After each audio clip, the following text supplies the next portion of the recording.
नमस्कार, मैं हूं विशाल कुमार और आप देख रहे हैं हमारा खास कार्यक्रम हम तो पूछेंगे।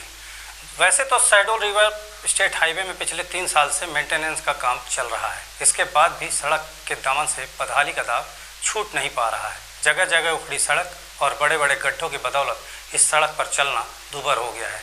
इसके बाद भी मध्य प्रदेश सड़क विकास निगम इस मार्ग पे स्थित रोहनिया और टेटका टोल प्लाजा से टोल टैक्स वसूली की तैयारी कर रहा है, जिसको लेकर विरोध के स्वर मुखर होने लगे हैं। और शहडोल युवक कांग्रेस ने तो टोल प्लाजा पहुंचकर अपना कड़ा विरोध भी अधिकारियों के समक्ष दर्ज करा दिया है। अब देखना होगा कि कांग्रेस का ये विरोध जिले की जनता को कितने दिनों तक राहत दे पाता है। पूरी चर्चा शुरू करने से पहले आइए इसी मुद्दे पर जानते हैं कि लोगों का इस बारे में क्या कहना है। Madhya Pradesh road development corporation के तहत आने वाला जो अमरकंटक रीवा मार्ग है, उस पर स्थित रोहनिया टोल को लेकर सरकार का एक तुगलकी फरमान पारित हुआ है, जिसमें 20 तारीख से वहां से गुजरने वाले यात्रियों को टोल टैक्स देना पड़ेगा।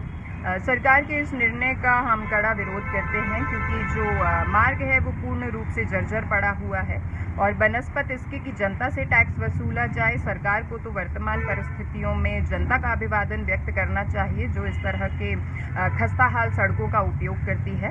सरकार को अतिशीघ्र इस निर्णय को वापस लेना चाहिए और सबसे पहले जो मार्ग है उनको व्यवस्थित करना चाहिए। शहडोल रीवा मार्ग पर रोहनिया टोल प्लाजा को दोबारा शुरू करने की मुहिम एमपीआरडीसी चला रही है, जो कि यहाँ की भोली भाली जनता के साथ छला हुआ है। और शायद देश का यह पहला मामला है जहाँ पर गड्ढों के लिए जनता से टैक्स वसूला जा रहा है। हम इसका पुरजोर विरोध करते हैं और सरकार को इसके बारे में सोचना चाहिए। पब्लिक प्राइवेट पब्लिक पार्टनरशिप के तहत यदि वो होता है तो टोल प्लाजा उस पर वसूली होती है। यदि सरकार उसका पेमेंट कर दी तो उस पर वसूली नहीं होती है। तो 15 साल ये वसूली हो चुकी है, आम जनता से लिया जा चुका है। 1 साल एक्सेस कोर्ट के आदेश से ये प्लाजा बंद हुआ है। और फिर क्या कारण है कि बिना मरम्मत के और बिना इन कारणों से ये प्लाजा शुरू किया जा रहा है। तो माननीय आपसे हम प्रशासन के माध्यम से, अपने साथियों के माध्यम से ये आपसे मांग रखते हैं, जिले की जनता के साथ न्याय करें। ऐसी अनैतिक और अन्यायपूर्ण टैक्स की वसूली न हो, ये हमारे सभी साथियों की मांग है। आपका कुछ लिखित है और एक गड्ढों का कोई टैक्स नहीं, टैक्स नहीं, टैक्स नहीं, गड्ढों का कोई टैक्स नहीं, टैक्स नहीं, टैक्स नहीं। नमस्कार, मैं हूं विशाल कुमार, आप देख रहे हैं MP18 न्यूज। आज हम रोहनिया टोल प्लाजा को लेकर चर्चा करने जा रहे हैं। सरकार ने जो रोहनिया टोल प्लाजा को फिर से शुरू करने की बात कही है, उसी को लेकर आज हम चर्चा करेंगे। तो आइए सबसे पहले मैं अपने मेहमानों से आपको परिचय करा दूं। सबसे पहले आज़ाद बहादुर सिंह जी, जिला कांग्रेस कमेटी के अध्यक्ष, दिनेश दीक्षित जी, पूर्व बार एसोसिएशन के अध्यक्ष और वरिष्ठ पत्रकार के रूप में हमारे साथ आज जुड़े हैं श्री अरविंद पांडे जी। तो आइए चर्चा को शुरू करते हैं। और सबसे पहले मैं कानूनी दांव पे जानने के लिए चलता हूं दिनेश दीक्षित जी के पास। सर, सबसे पहले तो आप हमें ये बताएं कि सरकार का ये नियम है कि जब हम कोई भी गाड़ी वाड़ी खरीदते हैं तो गाड़ी खरीदते समय ही हम सारे टैक्स का भुगतान कर देते हैं। जब तक कि टैक्स का भुगतान नहीं होता तो शायद RTO हमें लाइसेंस भी बना के नहीं देते। तो फिर ये अतिरिक्त टैक्स की बात क्यों, और ये टैक्स का स्लैब कैसे चालू हुआ और क्या इसका नियम है, पूरा थोड़ा कानूनी दांवपेच हमारे दर्शकों को समझाने का। देखिए, ये पुल कर और सड़क कर का एक अधिनियम था जो अंग्रेज़ों ने इस देश में लाया। ये 1851 में toll act, Indian toll act के नाम से लॉन्च हुआ था। तब चूँकि इस देश में हम गुलाम थे और जो शासनकर्ता लोग थे वो लोगों ने ये मान के रखा था कि इस देश में हर व्यक्ति से हमको हर चीज़ का टैक्स लेना है। तो चाहे वो पुल पार करे तो टैक्स दे, सड़क पे चले तो टैक्स दे, घर बनाए तो टैक्स दे, पानी पिए तो टैक्स दे, तो वो तो लूटने के हिसाब से इस देश में ऐसे कानूनों को लाते थे और हर व्यक्ति से हर स्थान पे उससे टैक्स लेते थे। और टैक्स का उनका आधार ये होता था कि आप माने जानवरों पे भी टैक्स देंगे, यदि आप वो चूंकि उसका नाम ही था कि जो गाड़ियां जाती थी उनमें यदि आप जानवर लाद के ले जा रहे हैं तो उसमें भी टैक्स लगता था। तो इस तरीके से जो वो 1851 का टैक्स था, टोल टैक्स, उसी को आगे बढ़ाते हुए जब देश आज़ाद हुआ तो 1951 में फिर से इंडियन टोल एक्ट आया।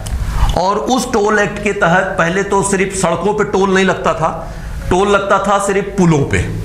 तो वो पुलकर के नाम से टोल लगा करता था और उसमें सरकारों ने जो इस अवधि तक का उसमें टैक्स होता था कि जब तक उस बने हुए पुल की राशि, जो निर्माण राशि है, न वसूल ली जाए तब तक उस पर जनता के ऊपर कर अधिरोपित कर देते थे, वाहनों के करों के अतिरिक्त। तब तक वो उस पुल पे कर लगता था और जैसे ही उस निर्माण की राशि वापस आ जाती थी तो उस पथकर को निःशुल्क कर दिया जाता था। लेकिन बीच में जब कुछ सरकारें आईं, फिर कांग्रेस की सरकार थी, तो उन्होंने क्या किया कि जिनके पथकर वसूल भी लिए गए उन पे भी टैक्स वो लगाते चले आए। क्योंकि सरकारों को तो पैसा मिलता था, पब्लिक जानती नहीं थी कि किस पुल की कितने में निर्माण लागत है और कितने दिन में इसकी वसूली हुई भी या नहीं हुई। लेकिन चूंकि जनता की अज्ञानता और प्रशासन लोगों के बीच में इस बात की जानकारी कभी देता नहीं था। ठेकेदारों को जनता से पैसा वसूलने में आनंद आता था और उनकी तो उत्तरोत्तर वृद्धि होती थी, धन उनको उपलब्ध होता था और अधिकारी और ठेकेदार मिलके उस पथकर को वसूलते रहते थे। तो ये व्यवस्था काफ़ी लंबे समय तक चली आई। 97 में यहाँ पे लोक निर्माण मंत्री ने कुछ पुलों को एक करके और कुछ ठेकेदारों के साथ मिलके बड़े स्तर पे पुल के नीलाम कार्य शुरू कराए। फिर उनका विरोध हुआ, उसके संबंध में मैं मध्य प्रदेश उच्च न्यायालय गया और फिर मध्य प्रदेश उच्च न्यायालय से उन पुलकरों के साथ साथ पूरे मध्य प्रदेश के पुलकर समाप्त हुए। तब उस समय दिग्विजय सिंह सीएम हुआ करते थे और फिर उसमें हाई कोर्ट ने, डीबी ने ये जजमेंट दिया कि चूंकि टोल एक्ट जो भारत सरकार का है उसमें ये प्रावधान था कि जिनके निर्माण लागत वसूल ली गई है उनमें पथकर नहीं लगेगा। तो 97 में ये एक आदेश हुआ, उसके चलते पूरे मध्य प्रदेश के टोल खत्म हुए जो पुलों पे लगते थे। फिर उसके बाद माननीय दिग्विजय सिंह जी मुख्यमंत्री हुए तो उस समय करीबन 600 करोड़ रुपया का मध्य प्रदेश सरकार का नुकसान हुआ इन पुल करों के आधार पे। उसके बाद से ही उन्होंने 8 सड़कों का को लेकर के एक मध्य प्रदेश राज्य सड़क निर्माण प्राधिकरण का निर्माण किया, जिसमें उन्होंने 500 करोड़ रुपया लाया और उन्होंने ये किया कि बीओटी की स्कीम के तहत ये सड़कें बनेंगी। अब वो सड़कों को उन्होंने, जिसमें अपनी शहडोल, रीवा, शहडोल, अमरकंटक और बिलासपुर, वो सड़क पहले, चूंकि छत्तीसगढ़ तब अलग नहीं हुआ था, 97 की बात है ये, तो उस समय ये पथकर आए, ये योजना आई। और जब वो छत्तीसगढ़ अलग हो गया तो उसको अमरकंटक तक सीमित कर दिया गया और बिलासपुर को उससे हटा दिया गया। जितना मध्य प्रदेश का एरिया था उसमें ये हुआ। 2 सड़कें ली गई, एक इधर से लेकर के रीवा से अमरकंटक तक और एक अमरकंटक से कटनी तक। तो कटनी वाली सड़क तो नहीं बन पाई, लेकिन ये सड़क बीओटी के तहत बनी, शहडोल से लेकर के रीवा, शहडोल और अमरकंटक।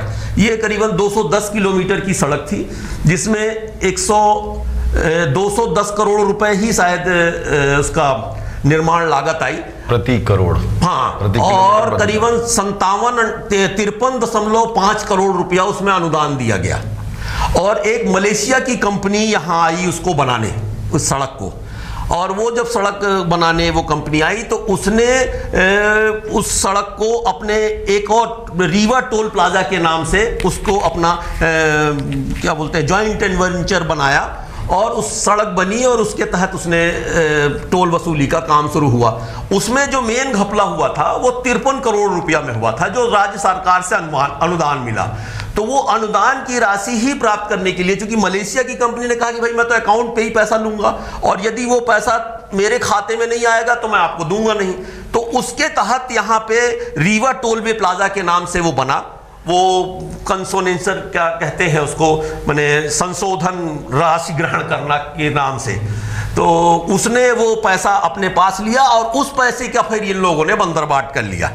और बाकी सड़क उसने मलेशिया वाले ने बनाई, और उसने जो सड़क बनाई उसमें भी पूरा, चूंकि उस समय सरकार थी कांग्रेस की, तो उन्होंने कहा कि जहां मर्जी आए वहां खोद लो और बना लो, तुमको कोई कुछ नहीं बोलेगा।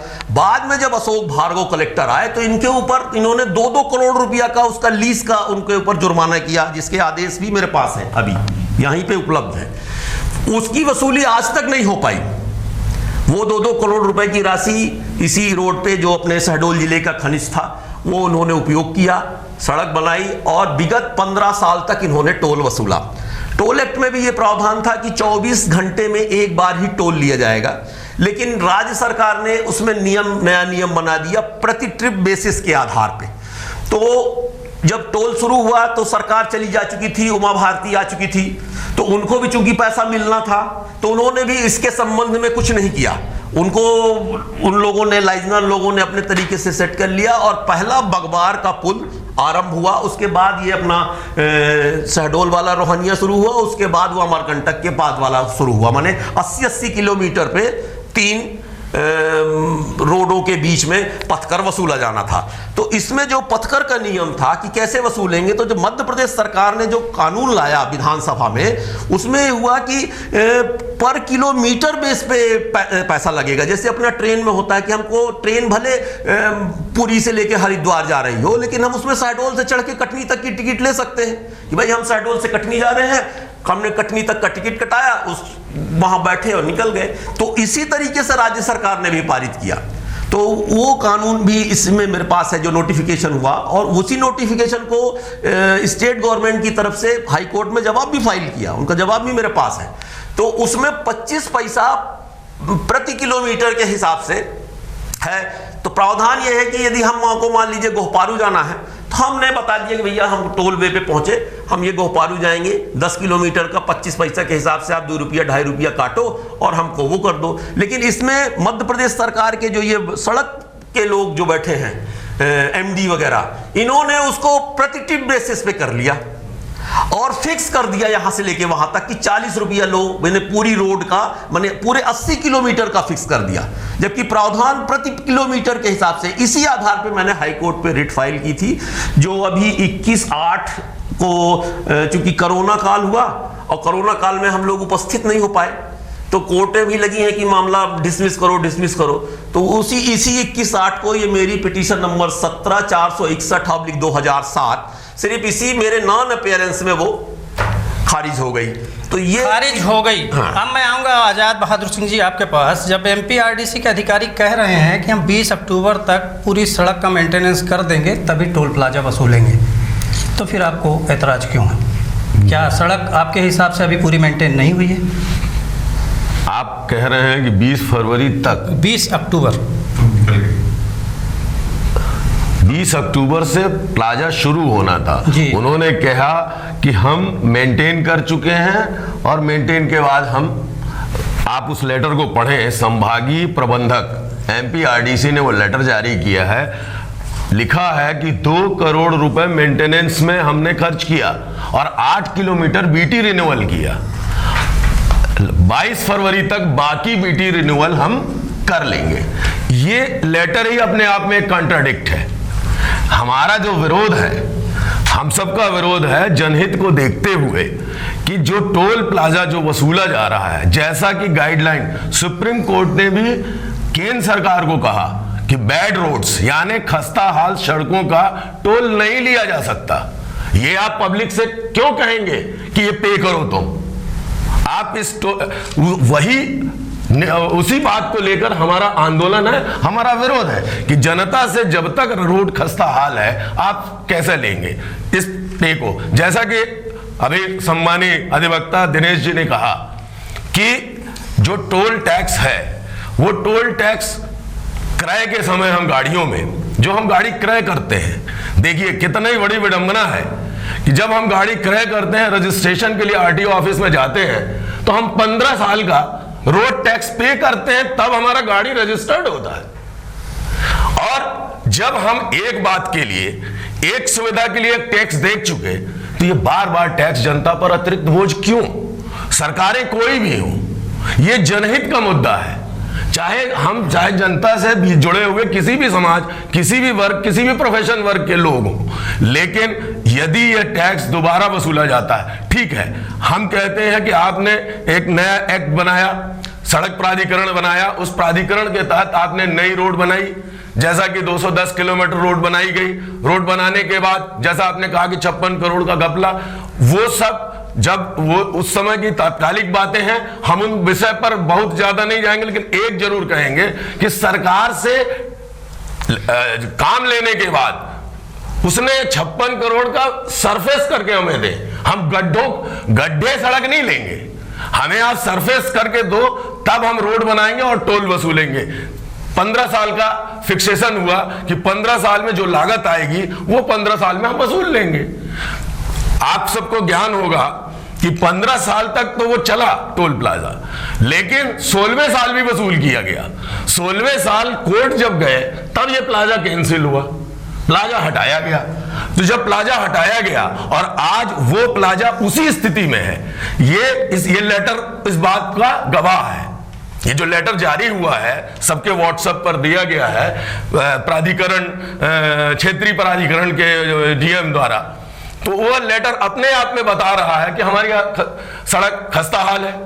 तो जब खस्ता हाल सड़क है, गड्ढे सड़क है, तो उसका टैक्स क्यों?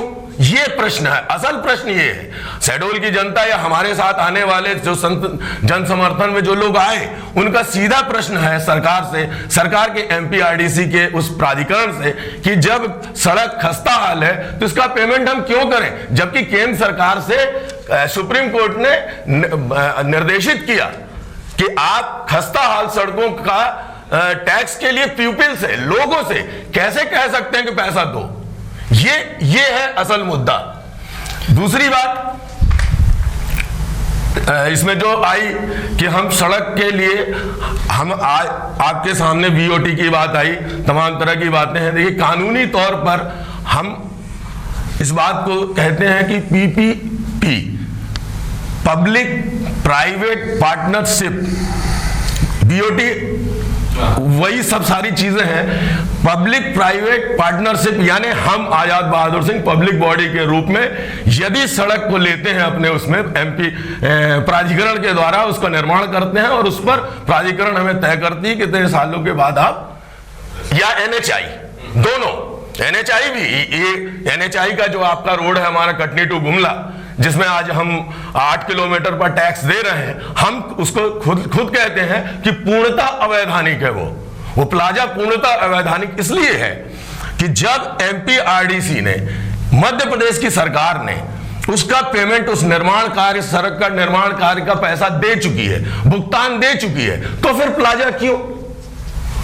भुगतान देने का मतलब मेरा ये कि वो सरकार का पैसा हमारे आपके द्वारा, किसानों के द्वारा दिए गए लगान और टैक्स के उससे भुगतान किया गया, तो पब्लिक प्रॉपर्टी हो गई ना, सार्वजनिक प्रॉपर्टी हो गई। जब वो भुगतान सरकार के द्वारा हो चुका है तो उस पर प्लाजा क्यों? इसलिए वो प्लाजा पूर्णतः अवैधानिक है। चूंकि हमारे एरिया में जागरूकता की, मैं जैसा समझता हूं कि हम लोग जो आज बात रख रहे हैं और धीरे धीरे जो जागरूकता की स्थिति बन रही है, लोग आ रहे हैं समर्थन में, वो आप समझ रहे हैं कि ये हमारे साथ अनैतिक और अव्यवहारिक टैक्स है। जागरूकता की बात से मुझे एक दिन एक चीज याद आई अरविंद जी, अब आपके पास आना चाहूंगा कि जागरूक तो जनता दिख रही है, लेकिन हमारे जनप्रतिनिधि कहाँ है इस पूरे आंदोलन? चलिए इस पर ये बड़ा बढ़िया बात हुई कल, ये बहुत दिनों बाद शहडोल में हुआ कि हम अपने किसी स्थानीय मुद्दे को लेके आंदोलित हुए, प्रदर्शन किया और उसका एक इम्पैक्ट तात्कालिक दिखा। और इसके लिए मैं कांग्रेस पार्टी को और जो उनके लोग हैं यहाँ स्थानीय, उन्होंने इस बात की परवाह नहीं की कि मुझे भोपाल से इजाजत लेनी है, दिल्ली से इजाजत लेनी है, लेकिन अपने लोगों के लिए वो कल वहाँ मौके पे पहुंचे और उसका विरोध किया। उनकी बात सुनी भी गई और हो सकता है कि आगे इसका एक रास्ता निकले। दूसरी चीज जो दिनेश भैया अपनी एक लड़ाई लड़ रहे हैं, उनकी एक लड़ाई लंबी लड़ाई है और उसमें उसका परिणाम नहीं मिला, लेकिन मुझे ये लगता है कि आगे ये लड़ाई दूसरे तरीके से और कोर्ट के माध्यम से लड़ी जाएगी तो देश के, राज्य और देश के लोगों को इसका फायदा मिलेगा। एक महत्वपूर्ण चीज मैं विशाल जरूर बोलना चाहूंगा कि जो इस तरह के जो टोल वसूलने की जो व्यवस्था है ना, ये दरअसल क्या है कि सरकार ये जान चुकी है कि देश के लोगों को एक आदत, अच्छी सड़कों की आदत होगी और उसमें आप टोल दीजिए और निकल जाइए। इसी मौके का फायदा उठाते उन्होंने उस सड़क को भी एक तरह से कह लीजिए कि जो खराब है उससे भी वसूलने की कोशिश की, क्योंकि वो पैसा कहां से आएगा? बोले निर्माण की, मतलब सरकार की ये हालत खस्ता है इस समय कि सड़क बनाने का पैसा नहीं है, वो आपसे वसूलेंगे, फिर उस पैसे से उस सड़क का निर्माण करेंगे। ये उन्होंने एक तरीका निकाला है, क्योंकि जिस सड़क के लिए आपने एक टारगेट रखा था, जब मलेशिया कंपनी उस रोड को अमरकंटक टू रीवा रोड बनी, उसके बाद उन्होंने 15 साल का लिया, बाद में 1.5 साल के लिए बढ़ा के, जैसा आप बता भी रहे थे कि उन्होंने बढ़ाया, उसके बाद में जब आपत्ति दर्ज कराई गई तो उसको वापस लिया गया, क्योंकि उस समय उन्होंने ये तर्क दिया था कि पैसे की वसूली नहीं हो पाई, 210 करोड़ समथिंग जो लागत थी वो पैसा वसूल नहीं पाए थे, जबकि हमें जहां तक मालूम है कि उससे कहीं ज्यादा, 2 गुना ज्यादा वसूल लिए थे। सब बंदर पाठ वाली, जैसा दिनेश भी बता रहे थे कि वो हुआ है, बिल्कुल सही है कहानी। मुद्दा ये है विशाल जी, मैं ये चाहता हूं कि हम इसी तरह अन्य दूसरे मुद्दों पे भी लड़े, जैसा कल लड़ाई कांग्रेस के साथ दूसरे अन्य संगठन के लोग भी खड़े रहे मौके पे और उसका असर हुआ। अब एक चीज और महत्वपूर्ण बात ये है कि ये जो हम जो सुप्त अवस्था में चले जाते हैं ना, बिल्कुल शांत चुपचाप, आपने जनप्रतिनिधि की बात की, तो मुझे तो मैं उनको लानत पूछता हूँ इस मामले में। हम अपने सांसद को भी बोलते हैं कि उन्होंने इस मामले में कोई पहल नहीं की। वो नागपुर की सड़क के लिए, नागपुर की ट्रेन के लिए लगातार मांग कर रही है, पत्र लिख रही है, लेकिन अपने मुख्यमंत्री को इस सड़क के लिए उन्होंने नहीं लिखा। मैं चाहता था कि सांसद इस मामले में हस्तक्षेप करें और पत्र लिखें कि नहीं, जब तक ये प्रॉपर एकदम जैसे हमारे ये हाईवे, नेशनल हाईवे 43 बना है, उसी तरह की जब रोड हो तब ये टोल चालू हो, क्योंकि जनता हाँ ठीक है देना चाहती है पैसा, ऐसा नहीं है। सड़क के मेरे अभी किस ट्रांसपोर्टर से बात हो रही थी तो उन्होंने बताया कि भैया जो यहाँ से आप रीवा जाने में उनके कितनी लागत बढ़ती है, और अगर अच्छी सड़क रहेगी तो उनका ट्रकों का नुकसान कम। हाँ, अब उनको अखरता नहीं है, वो ये चाहते हैं कि देना, इस मार्ग पे देना चाहते हैं, उसी तरह हम भी है। अच्छी सड़क होगी तो नुकसान कम होगा। इसी बात को आपने भी एक बात का जिक्र किया कि पैसे की कमी है। मुझे कुछ दिन पूर्व इंदौर में दिया हुआ केंद्रीय परिवहन मंत्री का वो बयान अभी अचानक संज्ञान में आया। उन्होंने साफ कहा है कि अगर देश की जनता को अच्छी सड़क चाहिए तो जेब कुछ ढीली करनी पड़ेगी। इस बारे में दिनेश भी आपका क्या कहना है? नहीं, उनका कहना तो सही है, वो ये चाहते भी है। नितिन गडकरी जी ने देश में यही कहा कि भाई यदि आप अच्छे होटल में रुकोगे तो आपको ज़्यादा पैसा लगेगा, यदि आपको धर्मशाला में रुकना है तो जाके सस्ते में रुक लो। लेकिन जब आप चाहते हो कि मेरी गाड़ी की स्पीड 160 किलोमीटर पर आवर की रफ्तार से चले तो उसके लिए सड़कें अच्छी होनी चाहिए, और सड़कें अच्छी होने के लिए पैसा ज़्यादा लगेगा। तो उन्होंने उस तरीके से सड़कों का निर्माण कराया और देश में उसी पैटर्न पे सड़कें भी बन रही है। लेकिन मेरा उन बातों का तो समर्थन है, लेकिन कई बातों पे जो लोकल स्तर पे जो जिला प्रशासन है वो चाहे तो बहुत से मामले बिना इस तरीके से किए निपटा सकता है। जैसा मैंने अभी आपको पहले बताया कि 2-2 करोड़ रुपया ये आदेश है, इसको आप चाहें तो करीब से दिखा सकते हैं। ये देखिए 2,88 लाख रुपया का अर्थदंड आरोपित किया जाता है। किसके ऊपर? इसी कंपनी के ऊपर, आईजीएम के खिलाफ है ये। IgM India infrastructure limited Hyderabad, जिसने कैंप दिया पीपर से ये सड़क बनाई। तो एक 2,28 लाख का है और दूसरा 2,40 लाख रुपए का है। दोनों पृथक पृथक प्रकरण है। यदि इसी पैसे को, जो माइनिंग का पैसा है, इसी को लेकर के और उसी सड़क को यहाँ के ठेकेदार को दे देते, वो 2 दिन के अंदर, 4 दिन के अंदर पूरी उस सड़क को रिन्यूअल कर देता, ना पब्लिक को टोल लगता, ना टैक्स लगता। तो ये अनावश्यक, आप एक ट्रैक्टर रेता पकड़ते हो तो उसको तो लगते हो कि फांसी टंगा दोगे, लेकिन ये जो 2-2 करोड़ 4-4 करोड़ रुपया इन लोगों के ऊपर लंबित है, कलेक्टर के आदेश फाइनल हो चुके हैं, कमिश्नर एक पेशी में मामले को निपटा देते हैं। तो इन मामलों का क्या होता है? 2003-4 का प्रकरण। एक विशाल जी इसमें एक जरूर बात जोड़ने याद आ गया इस बात से। ये तो खैर जुर्माना है और उसमें माइनिंग का कितना दुरुपयोग हुआ था जब ये सड़क बन रही थी, वो दिनेश जी सही बता रहे हैं। ये एक्चुअली भारतमाला प्रोजेक्ट के तहत इस हाईवे को जोड़ने की एक प्रपोजल था भारत सरकार की तरफ से। ये भी नेशनल हाईवे बनना था, लेकिन सरकार अपने बजट उसको देखते हुए कि अभी इसको थोड़ा सा उसने पोस्टपोन कर दिया। याद होगा भैया कि पूरी ये जो सड़क थी इसके दोनों तरफ के जो क्रय विक्रय प्रतिबंधित कर दिया गया था। व्यवहारी में तो एक घोटाला भी हो गया, वो बाईपास में निकलने, उसमें घोटाला भी हो गया, उसमें कई तरह के एक तरह से प्रशासन को हस्तक्षेप भी करना पड़ा। वो दरअसल एक और ये चीज जो है ना, जो हमने उम्मीदें, शेड्यूल के लोगों ने जो उम्मीदें लगा के रखी हुई थी कि ये सड़क जब बन जाएगी तो इसका एक शेड्यूल का वाकई डेवलपमेंट होता है, विकास होता है, क्योंकि 2 नेशनल हाईवे हमको मिल जाती है, व्यापार बढ़ता है, सारी चीजें। उस चीज को छुपाने के लिए उन्होंने इस सड़क को जिंदा रखने की कोशिश की, और जिंदा रखने के लिए उन्होंने तरीका क्या अपनाया कि वो पब्लिक से पैसा निकाल के और उसका जो है लिपापोती करके जो अभी दिख रहा है, और होगा वो सड़क जब तक आपकी वो सड़क की बेस ही पूरी तरह से खराब हो चुकी है, उसमें प्रॉपर उसका टेंडर होना चाहिए, सड़क बननी चाहिए और विधिवत बननी चाहिए, उसके बाद आप वसूलो, कोई दिक्कत नहीं है। मुझे लगता है कि सरकार इस मामले में जो उस प्रोजेक्ट जो उस परियोजना को लागू कर रही थी वो नहीं कर पाई, इसलिए उन्होंने इस सड़क को केवल जिंदा रखने के लिए, और वो भी पब्लिक के पैसे से, हमारे पैसे से जिंदा रखने की कोशिश की है, और मुझे लगता है कि इस पर विचार करना चाहिए सरकार। आदरणीय अरविंद जी, आपने जो बात कही उस पर एक बात मैं आपको बता दूं जो मेरे संज्ञान में है। देखिए, जैसा दिनेश भाई ने भी कहा कि सरकार की मंशा या सरकार में बैठे लोगों की मंशा, मैं इसके विपरीत एक बात ये कहना चाहता हूं, सरकार में बैठे लोग, चाहे किसी की भी सरकार हो, सरकार में बैठे लोग जो पब्लिक से पूर्व में पैसा लिया गया, इसका हिसाब किताब कहां है? टैक्स के आधार पर जो 15 साल का टैक्स लिया गया, ये किस पटल पर अंकित है? वो बजट से कितनी सड़कें बनी, ये सारी चीजें कहां पर उपलब्ध है? उसके बाद यदि पैसा नहीं है तो क्यों नहीं है?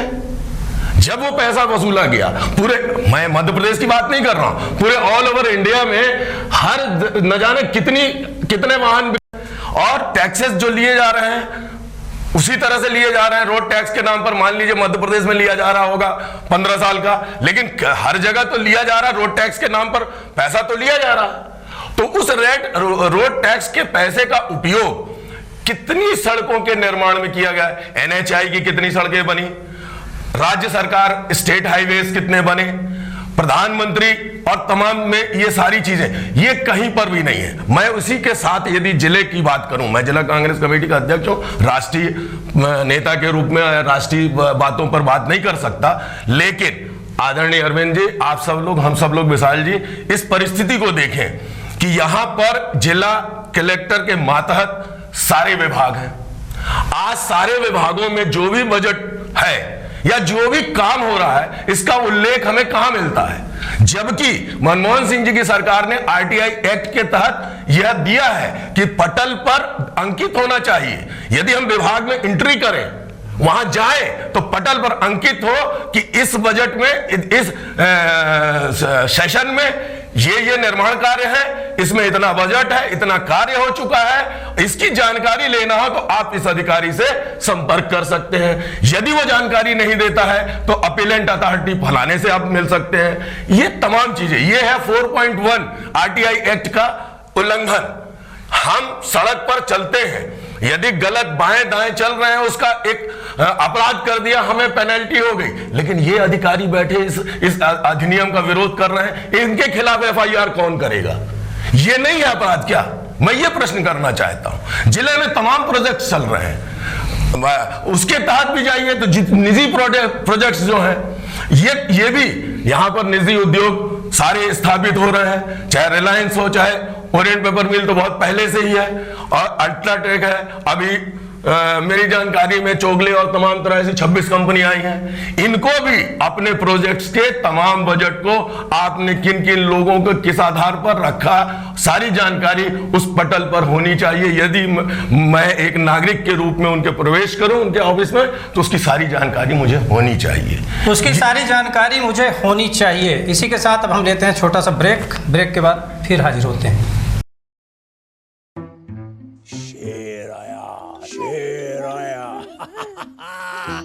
आपके लिए शेर, चीता, बिल्ली बनना आसान है, पर इनके लिए जंगल चूज करना बहुत ही मुश्किल। जंगल थीम या कार्टून थीम, प्रिंसेस थीम या बटरफ्लाइज, मरमेड थीम या एस्ट्रो, ढेरों नर्सरी थीम सब्सक्राइब पर। अब करिए एक चूज। बच्चों की शॉपिंग बच्चों का खेल नहीं है, ट्रस्ट मी, आई की शपथ। ब्रेक के बाद आपका फिर एक बार स्वागत है। और ब्रेक के बाद अब मैं सबसे पहले आऊँगा अपने वरिष्ठ पत्रकार साथी अरविंद पांडे जी के पास। अरविंद जी, शहडोल के 34 वार्डों के अंदर की सड़क की दुर्दशा अगर अपन देखें तो वाकई देखते बनती है। और कलेक्टर साहब अगर धोखे से किसी अधिकारी से पूछ लेते हैं कि किस वार्ड की कौन सी सड़क कहाँ खराब है मुझे बताओ, तो अधिकारी एक दूसरे का मुंह निहारते हैं। इस बारे में आपका कहना? देखिए, शायद अब पिछली बार भी सड़कों को लेकर एक बार बात हुई थी इस तरह की। इस समय शहडोल की सड़कें जो नगर के अंदर की हैं वाकई में बहुत ज़्यादा जर्जर है। और इन्होंने बीच में भी कुछ पैच वर्क, इधर तमाम दबाव पड़े और एक दो एक्सीडेंट हुए जिसमें एक युवक की डेथ भी हुई थी। उसके बाद जो है उस समय के कलेक्टर सत्येंद्र सिंह ने वो पैच सड़कों को देखा, उसको ठीक कराया था। मुझे लगता है कि नगरपालिका ये पिछले 4 साल में इस मामले में सबसे ज्यादा मतलब अगर उसका कमजोरी जो हुई दिखी वो सड़कों पर कोई उसने विशेष ध्यान नहीं दिया। और मुझे लगता है कि कोई इनकी मॉडल रोड जो है वो भी नमूना एक तरह से है, मान लीजिए कि कोई मतलब नहीं है उसका। वो एक सामान्य सड़कें हैं और जगह जगह से कटी हुई हैं। जिस व्यापारी का, जिस दुकानदार के सामने जिसका जो बनाता है उसको खोल देता है। इनके अंदर वो इतनी हिम्मत नहीं है कि उसका विरोध कर पाए। वर्तमान जो परिषद है उसने भी इस तरफ बहुत खास ध्यान नहीं दिया और सीएमओ साहब भी मुझे लगता है कि जो कर सकते हैं, जो उनकी क्षमता है वो नहीं कर पा रहे हैं। उनको और बेहतर करने की जरूरत है इस मामले में। नगर के जो वार्ड है, वार्डों के अंदर भी विशाल जो सड़कें हैं अंदर की वो भी बहुत बुरी स्थिति में पहुंच गई है और लंबे समय से उस पर भी कोई काम नहीं हुआ है। पुरानी परिषद जो थी उसमें मैंने देखा था कि जो कुछ नए जो नगर वार्ड विकसित हुए थे और उनमें भी सड़कें बनाई गई थी और ढूंढ के बनाई गई थी। मुझे याद है कि कुछ 1-2 पार्षद ऐसे थे जो काम निकालते थे। कई बार तो हमने उस व्यक्ति मतलब उस समय के वर्तमान उपाध्यक्ष थे तो उनसे बोला कि ये यहाँ तो बनने लायक नहीं, तो निजी जमीन है, कहते वो देखा जाएगा। मतलब इस तरह की नालियां, सड़कों का निर्माण उस समय हुआ कि जहां पर नगरपालिका अधिकार जितनी था वहां भी बना दी गई। तो ये एक बड़ा वो वाली स्थिति है कि उस समय इस तरह काम हो रहा था और इस समय जो है वो सड़कें जो बनी हुई है उस पर भी जो आप पैच वर्क अच्छा नहीं कर पा रहे हो, उसको बनाना तो बहुत दूर की बात है। तो शायद ये बहुत बड़ी कमी है हमारे नगरपालिका की। और इसमें निसंदेह एक बार फिर चाहूंगा कि जो स्थानीय संगठन है जब तक वो उठेंगे नहीं, अपनी आवाज बुलंद नहीं करेंगे, राजनीतिक दल है, हमारे नेता है और नेताओं की तो वैसे भी हमारे यहाँ बड़ी एक लंबी अवधि हो गई कि सुप्तता रहती है, वो अपने से कुछ नहीं कर सकते। मतलब खास करके जो विधायक है या सांसद है, हम जो पावर में है, जो कुछ कह सकते हैं, सीएम से बोल सकते हैं या विभागों को कह सकते हैं। तो इसमें तो नो डाउट हम उम्मीद कर सकते हैं। हमारे बीच आजाद भैया बैठे हुए हैं और जब तक विपक्ष आवाज तेजी से नहीं बुलंद करेगा, एक चीज और विशाल जी बड़ी उसको भी इस पर ध्यान देना पड़ेगा और मैं चाहूंगा कि इसमें आजाद भैया कुछ बोले और दिनेश भैया बोले। हमको एक रिंग रोड की जरूरत है। शहर जो है एक तरफा विकसित हो रहा है, एक जो बचगांव तरफ से होते हुए एक चूंकि हमारा पोटना नाला एक सबसे बड़ा अवरोध है। हमारी एक सड़क अगर देखा जाए तो उसका सही ढंग से विकास नहीं हो पा रहा है। तो एक रेलवे लाइन को क्रॉस करते हुए पूरा बकायदा एक रिंग रोड ऐसे हो कि जो पूरे दोनों हाईवे को कनेक्ट करे, मतलब इधर मरिया तरफ भी और इधर क्या बोलते हैं बुढ़ार की तरफ भी। तो एक बेहतर नगर का विकास होगा, एक बेहतर नगर का विकास होगा। और अभी आपने अरविंद जी मॉडल रोड की बात की तो मैं अब आजाद जी की तरफ जाना चाहूँगा। आजाद जी, मैं जहाँ तक मुझे संज्ञान है कि ये जो शहडोल की मॉडल रोड बनी है ये पूर्व मंत्री के द्वारा रिजेक्ट करके ये प्लान कहीं रीवा सतना कहीं होने वाला था, इस पे मॉडल पे बनने वाली थी रोड, लेकिन वहाँ रिजेक्ट करके फिर इस मॉडल शेड्यूल को शहडोल शिफ्ट कर दिया गया। इस बात पे कितनी सच्चाई है?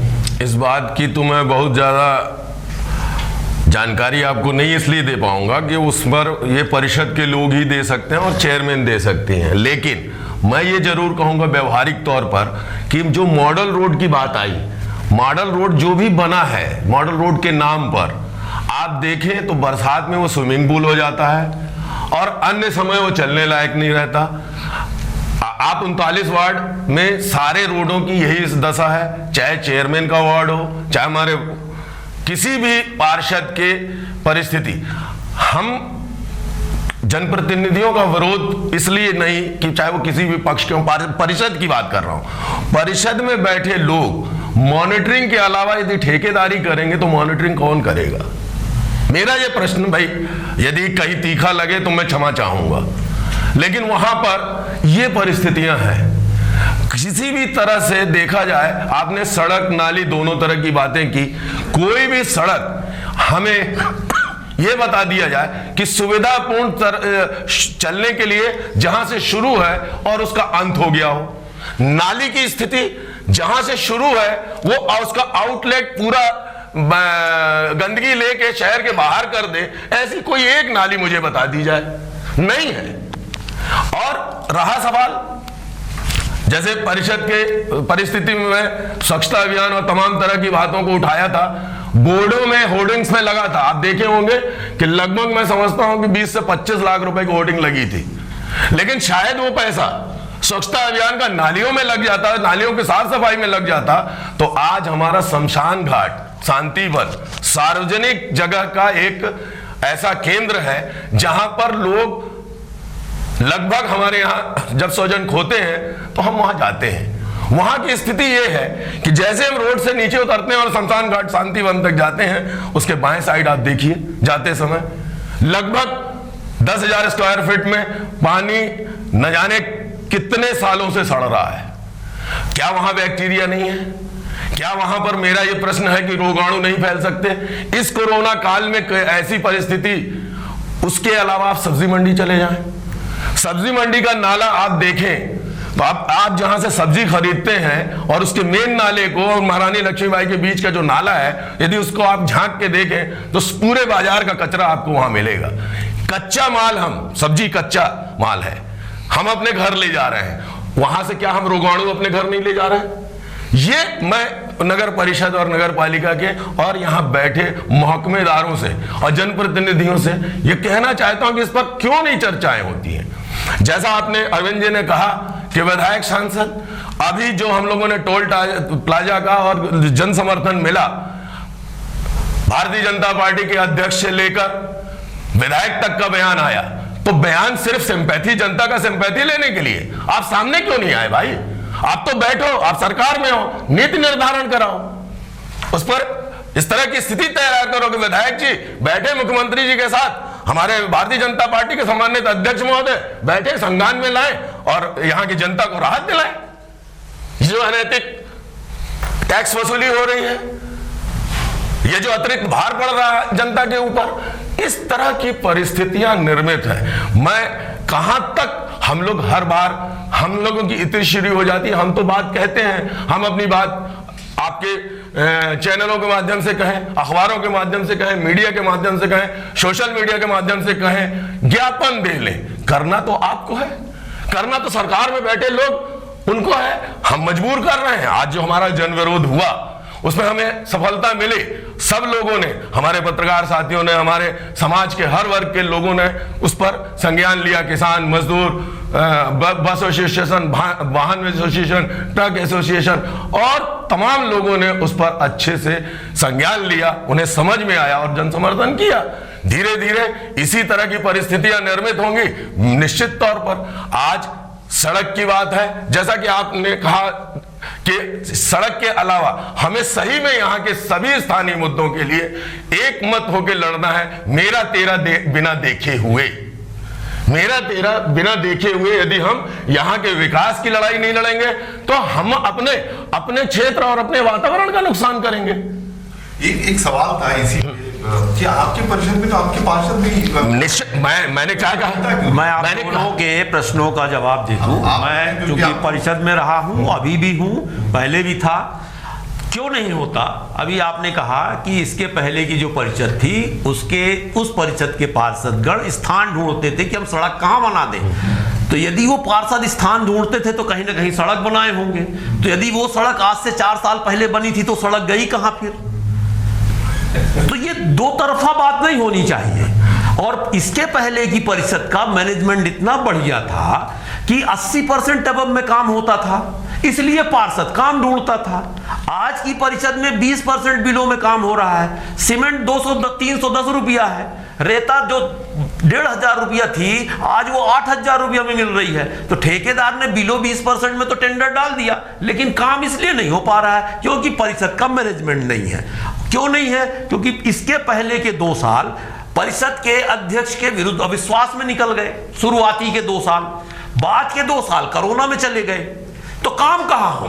6 महीना बाद चुनाव है।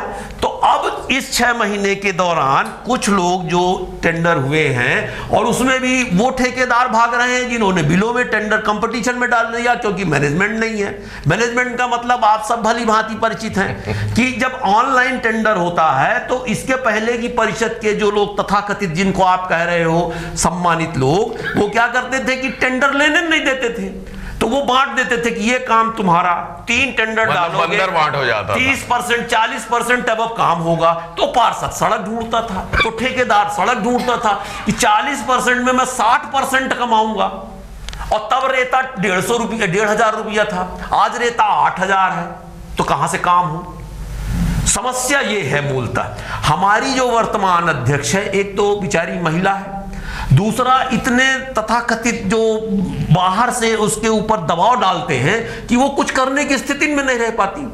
कुछ उनको इस तरीके के लोग सही रास्ते से उतार देते हैं पटरी से, तो वो क्या होता है कि जो काम करने भी चाहती हैं तो 4 लोग भर दिए, तो वो काम भी नहीं हो पाता। तो इस कारण से इस परिषद का जो कार्यकाल काम करने के लिए देखिए डिटर्मिनेशन चाहिए, सच्चाई और ईमानदारी चाहिए। सच्चाई ईमानदारी से यदि काम करेंगे तो कोई काम रोक नहीं सकता। भाई सच्चाई ईमानदारी की ही तो बात हो रही है ना भाई, काम होना चाहिए। कैसे काम होगा? काम ठेकेदार ना, अभी आपने ही कहा कि ठेकेदारी पार्षद लोग कर रहे हैं। पार्षद लोग इसलिए काम को अपने हस्तक्षेप में रखना चाहते हैं कि जनता के पास उनको जाना पड़ता है। कल ठेकेदार गया, लत्ता लपेटी काम किया, सड़क उखड़ गई, तो जवाबदेही तो उस पार्षद की है। इसलिए वो चाहते हैं कि उनके मन का ठेकेदार कोई काम करे, और ऐसी व्यवस्था इस बार बिगड़ गई कि ठेकेदार कोई कहीं का कहीं भी आया, सब रीवा से, कोई सतना से आया, वो काम ही नहीं कर रहे हैं। कितने टेंडर हुए हैं लेकिन कोई ठेकेदार शहडोल नगर पालिका में आके काम नहीं कर रहा। क्यों? क्योंकि परिषद सही नहीं है। बिल बना तो पेमेंट नहीं हुआ, पेमेंट होने के कगार में आया तो लोगों ने इतना पैसा मांग लिया कि वो ठेकेदार बेहोश हो गया, तो काम ही नहीं किया, काम करने की जगह भाग दिया। तो ऐसी व्यवस्थाओं में आदरणीय दिनेश जी, पार्षद होने के साथ ये जरूरी नहीं कि हम ठेकेदार पाल रखें। मैं ये नहीं कहा कि भाई मेरा ये कहना है क्वालिटी, मैं मान लीजिए आप रीवा से सिंघानिया जी हैं या रीवा से कोई शुक्ला जी आ गए या वो आ गए, तो मेरा उनके पे जोर नहीं रहेगा। नहीं पार्षद कहूंगा कुछ वो कहीं और चले जाएंगे, पार्षद सीधा सीएमओ से सेट होंगे, सुनिए, या अध्यक्ष से सेट होंगे। सुनिए, पार्षद की कौन सुनेगा? नहीं, पार्षद यदि दबाव रखे अपने क्षेत्र के लोगों के हित के लिए, तो वो मॉनिटरिंग अच्छी करे ना, वो काम क्वालिटी का हो। पता ही नहीं चलेगा कहां काम किया, इंजीनियर ने एमबी बना के पेमेंट करा दिया, वो तो अपना ये भाग रहा है। ये तो हम परिषद में और ये कहें तो ये तो किम कर्तव्य विमूढ़ वाली बात है कि हमें पता ना चले। नहीं, आप दोनों की बात से 2 बातें महत्वपूर्ण निकली। एक तो आपने कहा कि वो बेचारी महिला है और वो उनको कुछ लोग काम करने नहीं देते, ये आप कह रहे हैं। मैं समझता हूं कि ये फेलियर है। ये अगर ऐसा आप मान रहे हैं तो निष्क्रिय। आप देखिए, मैं बहुत योद्धा हूं, मैं काम नहीं कर पाता। क्यों? क्योंकि 10 लोग यदि आप आज एसपी के पास, कल कलेक्टर के पास, परसों किसी के पास, मैं बाहर का प्रेसिडेंट था, मैंने इतने काम किए, इतनी शिकायतें झेली हैं कि यहां से लेकर वहां तक मैंने 10 लाख के काम को मैंने 2 करोड़ का बना के दिया। लेकिन आप रोज यदि पुलिस के पास खड़े रहोगे, 420, 467, 400 रोज ईडी आएगा, रोज फाइल ले जाके वहां जब्त कर लेगा, तो आप काम कब करोगे? आपकी सारी फाइलें, एक शिकायत गई ईडी से आया, पूरा नगर पालिका का अमला उठा के ले गया। ऐसी 20 शिकायतें, ये आज की शिकायतें नहीं है, ये शिकायतें पिछले कार्यकालों की हैं। तो उनका पूरा बस्ता, तो वो जो अधिकारी कर्मचारी यहां काम करते हैं, क्योंकि अधिकारी कर्मचारी तो वही हैं जो पिछली परिषद में थे, वही हैं जो 80% अब में काम कर रहे थे, वही हैं जो सिंगल टेंडर 40%, 50% अब वो सारी फाइलें चली गई कहां वहां, यहीं पे क्रॉस कर रहा हूं, तो वो नहीं काम करते। इस प्रदेश का सबसे बड़ी नगर निगम का उदाहरण देता हूं जहां पे महिला चेयर मैन है, और वहां व्यवस्था सही होगी तो काम अच्छे होंगे। वहां वाकई में देश का वो ऐसा नगर निगम है इंदौर जहां पे वो 4 साल से विकास दिख रहा है, नंबर 1 है, काम हो रहा है, महिला भी है, अधिकारी भी वही है। भैया देखिए, वहां पेमेंट किसके पास है? चेयर महापौर को नहीं पेमेंट करना पड़ता, वहां आईएएस बैठता है नगर निगम में। किसी भी ठेकेदार को वहां कोई दिक्कत नहीं होगी जहां आईएएस बैठेगा। यहाँ सीएमओ यदि किसी से सेट हुआ तो अध्यक्ष बाहर हो गया, अध्यक्ष सेट हुआ तो उपाध्यक्ष बाहर चला गया, उपाध्यक्ष का कुल मामला सेटिंग का है, पूरा खेल सेटिंग का है। भाई आप उनके मन का काम नहीं करोगे, उनकी व्यवस्था में नहीं चलोगे, वो फेल कर देंगे। वो परिषद में इतना बोलेंगे कि वो पूरी व्यवस्था, आप जैसे बस चलनी थी, लोगों की सुविधा के लिए बस थी, जो यहाँ नगर सेवा में बस चली, अब वो बस अपने आप ठप हो गई। कुल मिला के सेटिंग होनी चाहिए, लेकिन सेटिंग जनहित के लिए होनी चाहिए। बात हम सड़क की करते हैं, सेटिंग में कहां से आ गए? सेटिंग सारा देखिए, जहां जनप्रतिनिधि इन्वॉल्व होगा, ये देश से लेकर के, आप मोदी जी के खिलाफ बोलते हैं, आप मध्य प्रदेश में शिवराज सिंह के खिलाफ बोलते हैं कि व्यापम में खा लिया, तो जनप्रतिनिधि है ना है। आप मोदी जी के बोलते हैं कि रफेल में खा लिया, तो आखिर हवाई जहाज देश में ना आया? नहीं, विपक्ष का तो काम है आपके बातों का हम तो दिग्विजय सिंह के खिलाफ बोलेंगे, आप मोदी जी के खिलाफ बोलेंगे, वैसे नगर पालिका परिषद के खिलाफ बोलेंगे। आप कोई भी काम करेंगे उसके खिलाफ विपक्ष आवाज उठाएगा, ये तो विपक्ष का कर्तव्य है। तो ऐसे ही तो सत्ता पक्ष काम कर रहा है। अब जहां व्यवस्था, सत्ता पक्ष काम करे, ईमानदारी से काम करे। अपन अगर नगर पालिका से निकल के थोड़ा रोड की तरफ आ जाए तो ज्यादा अच्छा होगा। नगर पालिका भी रोड बनाती है। फाइनल कमेंट्स आपसे चाहूंगा अरविंद जी, आपको लगता है कि ये जिस हिसाब से Madhya Pradesh road development corporation वादा कर रहा है कि हम 80% काम तो करीब करीब कर चुके हैं, 20% का जो काम बचा हुआ है इसको चालू करने के बाद हम टोल प्लाजा चालू कर लेंगे? नहीं, ये बिल्कुल झूठ बोल रहे हैं वो। मैं इसे न्यायोचित नहीं मानता, ये बिल्कुल गलत है। आप सिरे से एक नई सड़क बनाइए, सिरे से बनाइए, पूरा अमरकंटक से लेकर रीवा तक बनाए, उसके बाद आप प्रॉपर टैक्स लीजिए, कोई दिक्कत नहीं। इस जिले की जनता उस टैक्स को देने के लिए मानसिक तौर पे तैयार है, क्योंकि वो जानती है कि हमें अगर एक सुविधा मिली हुई है। मैं उसके बाद भी कह रहा हूँ कि जैसा आजाद भैया ने कहा था कि भाई आप तो गाड़ी लेने के समय ही ये सारी चीजें ले लेते हैं 15 साल, उसको मैं छोड़ते हुए भी कह रहा हूँ, उनकी बात भी मेरी सहमति है, उसके बाद भी कह रहा हूँ कि फिर भी अच्छी सड़क पे चलने के लिए, जैसा नितिन गडकरी जी कह रहे हैं, और ये बात हम सब जानते हैं कि अच्छे स्कूल में हम पढ़ने जाते हैं तो वहाँ ज्यादा फीस देनी पड़ती है, अच्छे हॉस्पिटल में जाते हैं तो ज्यादा देनी पड़ती है। हम ये मानने को तैयार हैं और कि जो है अच्छी सड़क बनेगी तो टैक्स यहाँ के लोग देंगे, लेकिन इस जर्जर सड़क पर आप कितना भी पैच लगा लो, कितना भी पैच लगे, वो सड़क वैसी नहीं हो पाएगी जैसी अभी आज की डेट पे NH-43 है। पैचिंग लगा के टैक्स लेने में कानूनन नहीं, बिल्कुल नहीं। मरम्मत के कार्यों के लिए आप कोई टैक्स नहीं ले सकते। सीधा मेरा तो साफ साफ कहना है कि 4 करोड़ तो कलेक्टर के पास जमा है, आप उनसे वसूल के उसी से सड़क क्यों नहीं बनवाते? क्यों आप पब्लिक को बिना मतलब के लिए परेशान कर रहे हो? भाई आपके पास पैसा है, किसी के जाने के पास जरूरत नहीं, कलेक्टर और कमिश्नर के पास पैसा है। फाइनल कमेंट्स नहीं, इस पे फाइनल कमेंट्स मैंने पूर्व में ही आपको बताया कि जो MPRDC ने लेटर जारी किया है, भाई मरम्मत करके सड़क का टैक्स नहीं लिया जा सकता, ये सुप्रीम कोर्ट का केंद्र सरकार को स्पष्ट निर्देश है। मरम्मत में प्रावधान ही नहीं है ना, प्रावधान ही नहीं कि वो खस्ता हाल में ही आएगी, यानी BT रिन्यूअल होना चाहिए पूरी तरीके से, पूरी तरह से रिन्यूअल होना चाहिए। आप BT रिन्यूअल लिख रहे हैं सिर्फ 8 किलोमीटर, 80 किलोमीटर में सिर्फ 8 किलोमीटर आपका BT रिन्यूअल हुआ है। आप पूरा कह रहे हो कि 22 फरवरी तक, वो लेटर कह रहा है कि 22 फरवरी तक हम BT रिन्यूअल कर देंगे, आप उसके बाद टैक्स लो। जैसा कि अरविंद जी ने कहा, वो सब हिसाब देना, जो पूर्व की बातें हैं वो तो अलग मैटर है। हम बिल्कुल जो ट्रक एसोसिएशन, बस एसोसिएशन और तमाम लोगों से चर्चा भी किया हमने, तो उनका भी कहना था कि आज 1000 रुपए एक चक्कर के लिए 1000 रुपए का अंतर आ रहा, 1000 रुपए का अंतर आना, यदि अच्छी सड़क हो जाएगी तो उनकी 500 की बचत हो जाएगी, टायर की, पट्टे की और तमाम जो खर्चे और आते हैं। यदि गड्ढे खत्म हो जाएंगे, सड़क अच्छी हो जाएगी, तो वो 500 झेलने को तैयार है, अच्छी सड़क मिल जाएगी और उससे आम जनता को भी मिलेगी, टाइम भी बचेगा। अच्छी सड़क हो जाएगी तो टाइम भी बचेगा। आज के लिए फिलहाल इतना ही। आप तीनों का इस चर्चा में शामिल होने के लिए बहुत बहुत, और इसके लिए अपन कोर्ट भी जा सकते हैं। नहीं, कोर्ट जा सकते हैं, बिल्कुल कोर्ट जा सकते हैं। पहले से ही पिटीशन फाइल है, उसको रिन्यू करके फिर जीवित कर लेंगे और फिर इसी मुद्दों को ले जा रहे।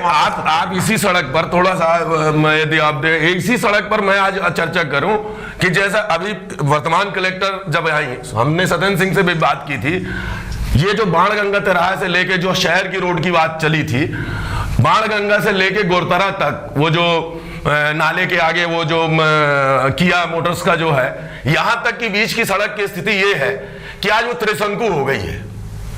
MPRDC कहती है कि वो मेरी सड़क नहीं है। MPRDC से चर्चा हुई, कलेक्टर सत्येंद्र सिंह को उसने जवाब दिया कि हमने लिखित दे दिया है कि हमने PWD को हैंड ओवर कर दिया। पीडब्ल्यूडी से चर्चा करने पर पीडब्ल्यूडी ने कहा कि मैं इस सड़क को नहीं ले सकता जब तक कि ये बना के मुझे नहीं देंगे, हमारे पास बजट नहीं है। तो एमपीआरडीसी कहती है मैंने अपना बाईपास निकाल दिया, बाईपास मेरा ये नहीं वो हो गया, तो त्रिशंकु हो गई वो सड़क। वर्तमान कलेक्टर का मैं इस बात के लिए धन्यवाद करूंगा कि आई, हम लोगों ने फर्स्ट मीटिंग में बात की और उसी के नेक्स्ट डे उन्होंने तुरंत ई वगैरह को हमारे सामने बुलाया और निर्देशित किया। आगे उन्होंने कहा कि नहीं ये जनमुद्दा है, चेयरमैन भी बैठी थी उर्मिला, क्यों जी ये कैसे क्यों खस्ता हाल है सड़कें, और उन्होंने नेक्स्ट डे अधिकारियों को लेकर इस पर सर्वे किया। और कुछ लोग जो पानी डाल रहे थे जो ग्राम पंचायत में था, ग्राम पंचायत के सचिव सीओ को उन्होंने अपने सीओ से बात की कि यहाँ ग्राम पंचायत से नोटिस दिलाओ कि वर्तमान होटल ये सड़क पे पानी क्यों बहा रहा है, इससे सड़क खराब हो रही है। और बोली कि मैं जितना इसमें इस सड़क को ठीक करने में जो भी मुझे परेशानी आ रही मुझे बताई जाए, मैं बजट देने के लिए तैयार हूं, या नहीं होगा तो मैं राज्य शासन से। उसी हाल में मैं एक चीज और कहना चाहता हूं कि जो ये अपने रीवा टोल बैरियर की भी बात हुई, उसमें कलेक्टर साहिबान की भी एक भूमिका है, आप लोग पता करिएगा। वजह वो हम लोगों ने कोई चर्चा नहीं की, उन्होंने खुद कहा जब ये आंदोलन की बातें उनके संज्ञान में आई तो उन्होंने कहा कि नहीं मैं खुद गई हूं व्यवहारी तक, ऐसी सड़क नहीं जिससे टोल वसूला जाए, और इसका उन्होंने लेटर भेजा एमपीआरडीसी के और तमाम लोगों को, जो भी एक चर्चा है, मैंने वो लेटर देखा नहीं है, और यदि ऐसा उन्होंने कहा तो धन्यवाद की पात्र है। सीधी बात, क्योंकि जनहित की बातें हैं। भाई तो कलेक्टर ही ना करेंगे, फिगर थोड़ी तो चलेगा नहीं, उन्हीं को रोज चलना है। दोनों तरफ की सड़कें हैं, कटनी रोड भी ऐसी खराब है, अभी तक नहीं बनी, आज 10 साल हो गया आज तक नहीं बनी, कोई देखने वाला नहीं है। ये थी हमारी आज की चर्चा, और रोहनिया टोल प्लाजा को लेकर आपकी क्या राय है, आप ये हमें ज़रूर भेजिए और देखते रहिए हमारा ये खास कार्यक्रम हम तो पूछेंगे। तब तक के लिए नमस्कार।